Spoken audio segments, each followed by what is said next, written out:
One of the primary challenges for any corporate softened resources professional in the known galaxy is knowing how to maximize the efficiency and value of a diverse workforce, effectively making use of the unique character and abilities of the galactic races to achieve productivity goals. In other words, ensuring that employees are assigned to positions that are best suited to their innate biological capabilities or cultural proclivities.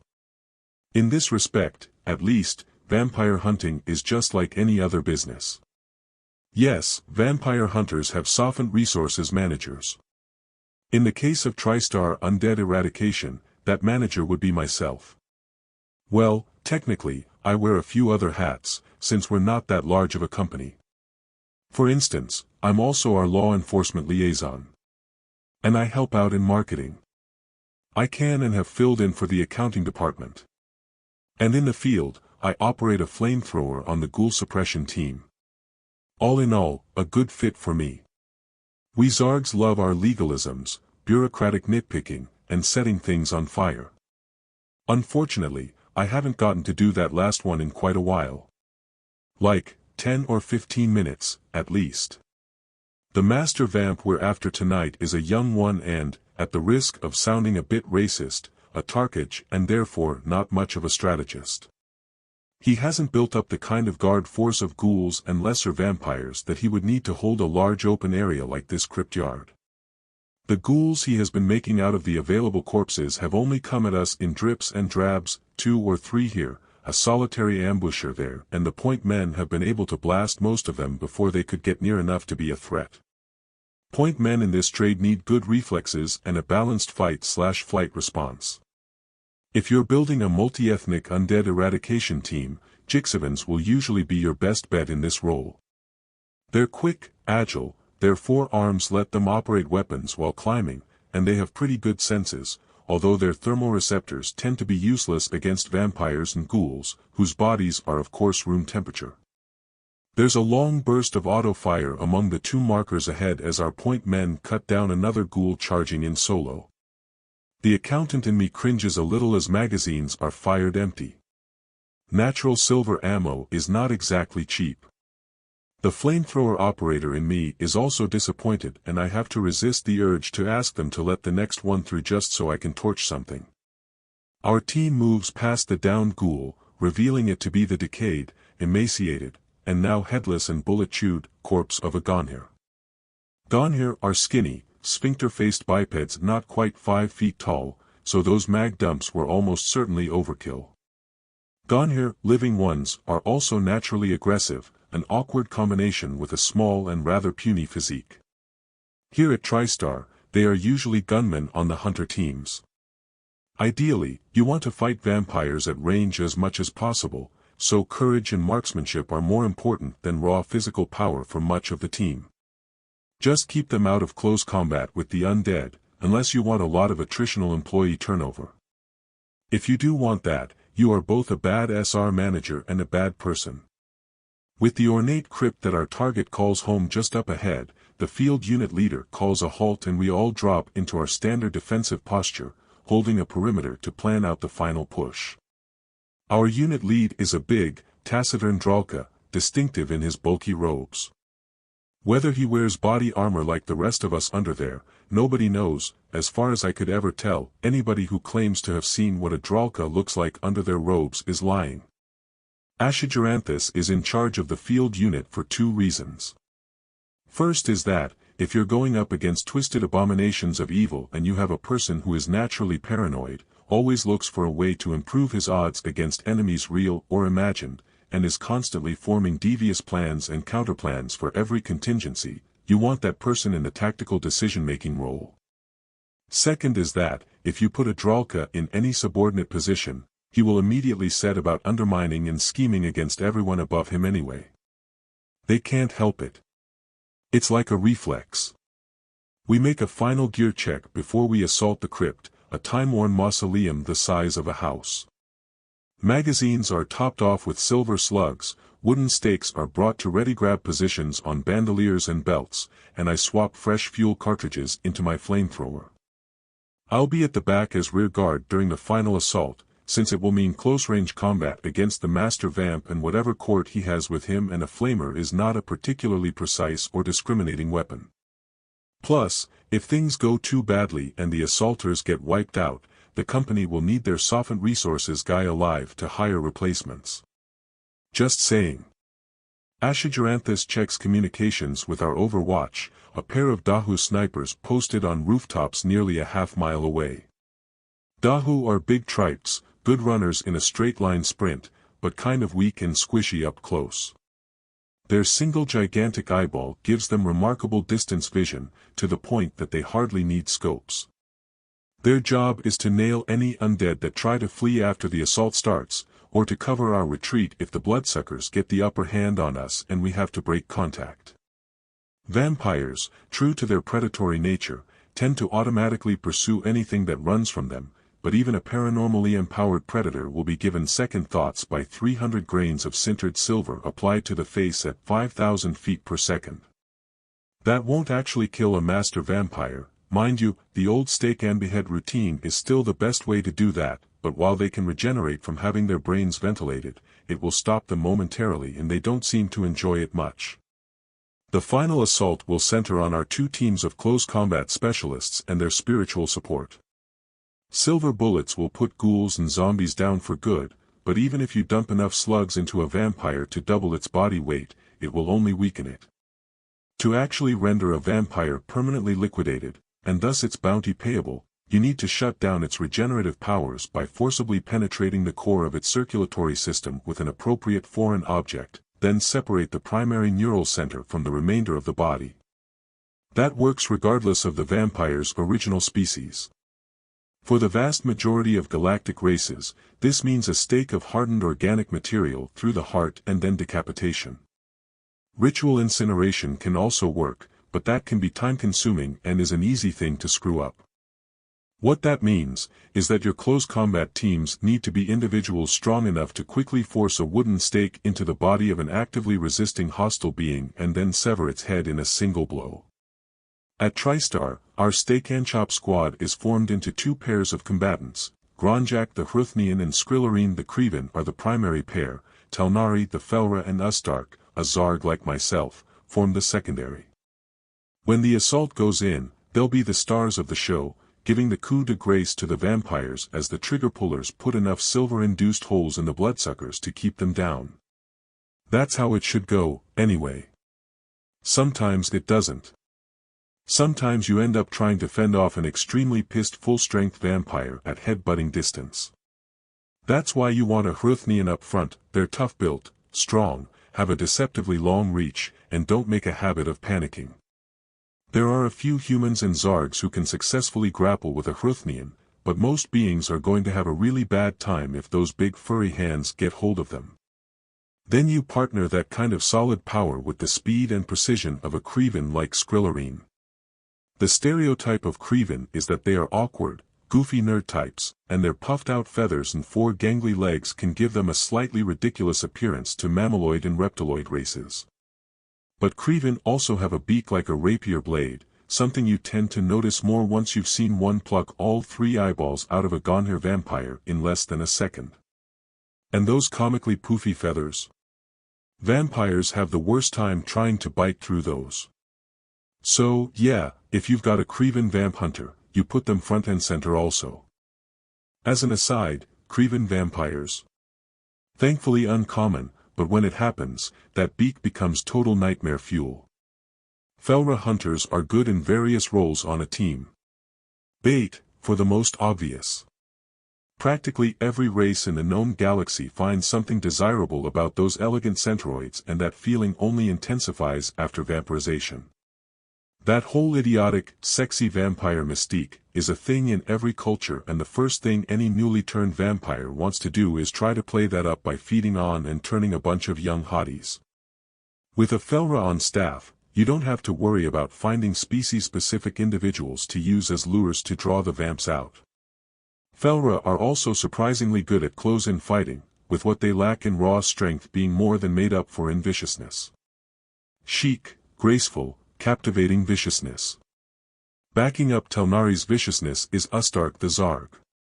Hrthnians are stronger than Zargs, Kreven are quicker, and humans are more tenacious.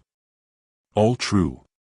But no other species has developed the art of axe fighting to the heights we have, and few weapons are as effective at separating unholy blood-sucking fiends from their various appendages as the Zarg split-clawed war axe. When a Zarg axe master enters the fray, it's like watching Undead get thrown into a food processor. Only thing, vampires can do more than just bite and grapple and soak up bullets. They can get in your brain, especially if you meet their gaze for too long. They can read your thoughts, make you see what isn't there, make you think their thoughts instead of your own. More than one vampire eradication team has had to put bullets into a teammate who got himself enthralled, and TriStar has more than once had to put down vampires who were formerly rookie hunters that made the error of thinking that this job is nothing but shoot, stake, and hack. There's only one thing that can check that unholy power, and that's faith, a deep and abiding faith in the victory of the good and the light over the powers of vile darkness. So the teams need not just fire support, but spiritual support as well. For us, that support is Evening Breeze carrying sense of the war motion, an Iratrian priest of the harmonious gods. Clergy of any species and appropriately oriented religion can be effective against the undead, with those of stronger and purer convictions having greater effect. The more numerous their doubts and personal lapses and failings, the more likely they will buckle at a critical moment. This is where the innately wholesome and moral character possessed by most Iratrians makes them your best option for rock-steady spiritual defense and an unshakable protection against the less tangible powers of the undead. Though smallish in build, the quadrupedal Iratrians are surprisingly strong and capable of carrying considerable pack loads, which is one reason Evening Breeze also functions as our field medic. He can also dump an entire 60-round magazine into a vampire's heart in one long burst at 50 meters while running at full speed, but that's not so much an Iratrian thing as an Evening Breeze thing. Once everyone is in position and knows their roles, Ashigeranthus orders the assault. The crypt door is blown open and stake drones are thrown in. These are not much more than pointed sticks with rudimentary lift and thrust motors, a sensor package, and just enough digital brain to recognize an undead and launch themselves at where its heart should be. They are not terribly effective, as stronger or smarter vampires seem able to neutralize or avoid such machines. But they can take down a weak or very new vampire and are excellent for causing confusion as the stronger undead take the time to deal with them. We throw a dozen into the crypt, give them a moment to get to work, and then the assault teams go in. It's a trap. The target we were hunting is not the master vampire, it turns out. He was but a servant of the true master, a human vampire. And this is bad, because humans are every bit the crafty and imaginative strategists that Tarkage are not. Ghouls begin boiling out of graves all around as we hear over our comlinks the shouts of anger and distress from our teammates inside. The human vampire has mobilized a much larger force of undead than we realized, with the assault teams facing several lesser masters and dozens of weaker vampires.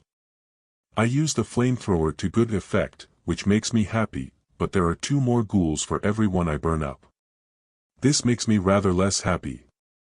The rest of the rear guard, some Gonhir and Vonga gunmen and Morgan, our team's emergency human, are blasting ghouls down by the handful and our Dahus snipers are blowing off heads left and right, but it isn't enough. We have to give ground and retreat to the crypt entrance, where we can use the doorway as a choke point.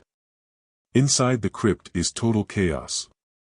One of our gunmen is down, with Evening Breeze standing over him, holding up his holy emblem and reciting the Iratrian paean against the dark. Ashigeranthus has a stake in each hand, and each is embedded in the chest of a gnashing, writhing vampire which he dares not release. Skrillarine the Kreven has been pinned down by 3 vampires trying to chew through his feathers.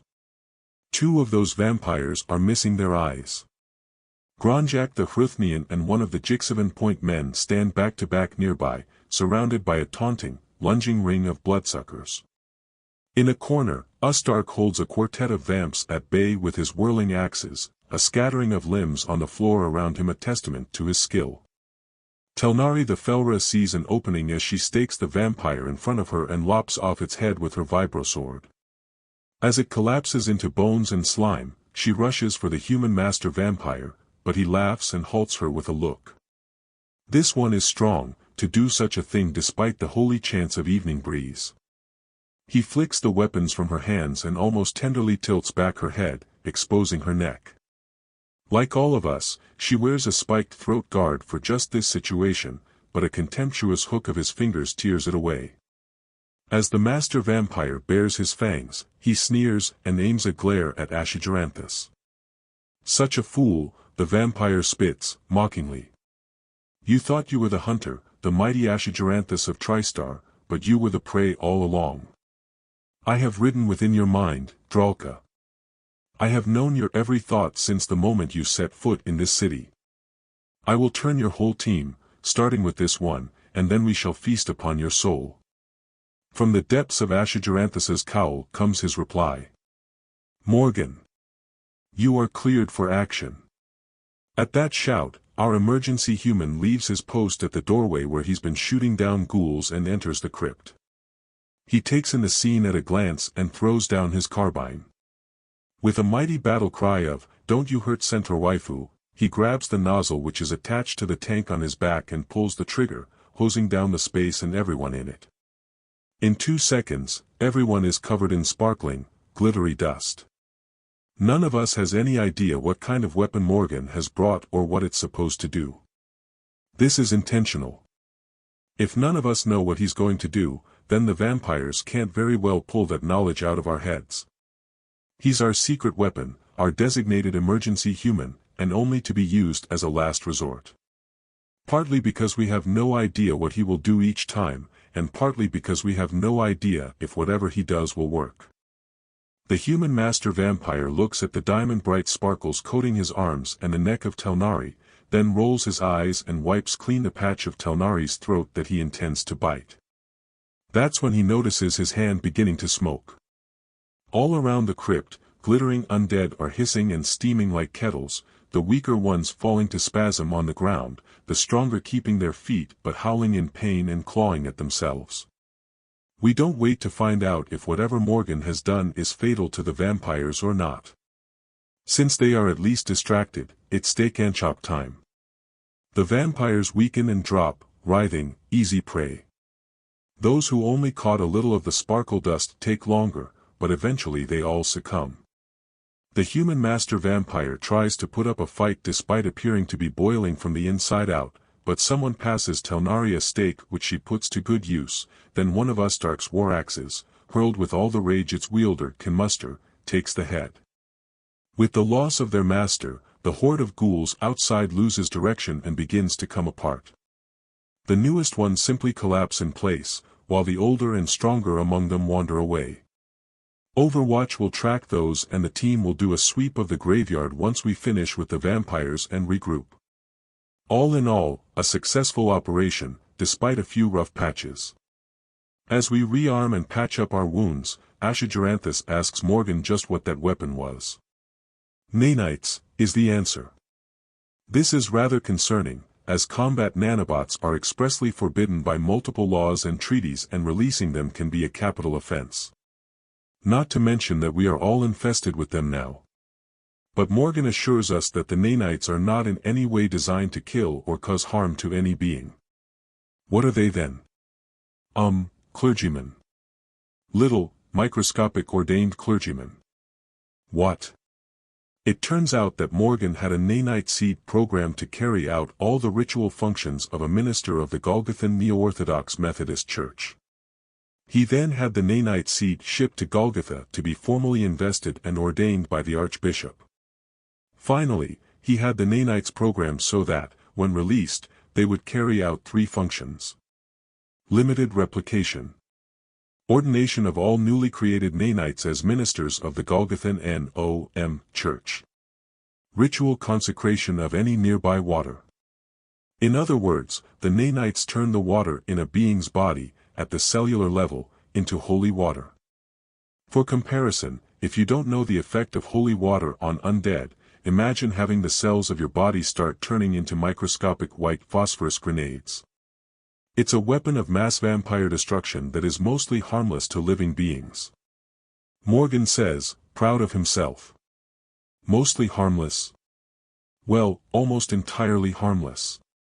Other than the tiny, incidental fact that, when the nanites stop functioning and break down in about 4 hours, every living person exposed to them is going to suffer from intermittent hallucinations and moderate to explosive diarrhea for 2 days as they pass out of our systems. Morgan has tested them on himself, twice, and has confirmed the effects. So, yeah, we might want to hurry up on those ghouls and maybe think about checking into a clinic somewhere. He's brought plenty of wet wipes, just in case. And that is why Morgan is our emergency human, only to be unleashed when all other options have failed. And as much as it pains me to admit it and will pain me more in about 4 hours, no Undead eradication team is complete without one. Because sometimes our best plans and procedures are not enough. Sometimes strength falters, deviousness is outmatched, even the firmest will can't push through, and the bad guys might just win. At those times, all that's left is to bring out your human and try your final option, absolute, vermin shit insanity.